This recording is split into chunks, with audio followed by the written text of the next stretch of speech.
ఒక పద్ధతి ప్రకారం మనం పనిచేసుకుంటూ వెళ్తున్నాం. కానీ రాష్ట్రంలో కూడా ఒక సైకో ఉన్నాడు.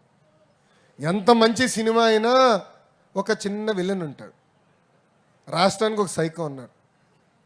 నిన్న మొన్న మాట్లాడుతున్నాడు, అరెస్ట్ చేస్తాడంట.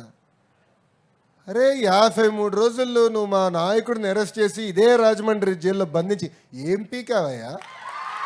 ఏం పీకావు? నువ్వు అరెస్ట్ చేస్తే మేము భయపడాలా? అరే ఇట్లా నీ ముందర చాలామంది పెద్ద పెద్ద మాటలు మాట్లాడారు. వాళ్ళందరి పరిస్థితి ఏమైందని ఒక్కసారి ఆ సైకోని ఆలోచించమని నేను అంటున్నా. అంతేగాని ఈ మధ్యన చూస్తున్నా రప్పరప్ప అంటే ఏంటి రప్పరప్ప? 2 రప్పరప్ప మేము బీగుతాం. ఎర్ర బుక్లో 3 పేజీలనే ఇంకొన్నాయి చాలా పేజీలు. ఎవరికి ఎప్పుడు ముహూర్తం పెట్టాలో నాకు తెలుసురా భయ్. ఎందుకో ఆవేశం, ఎగిరెగిరి వస్తున్నారు. ఏం కంగారు లేదు.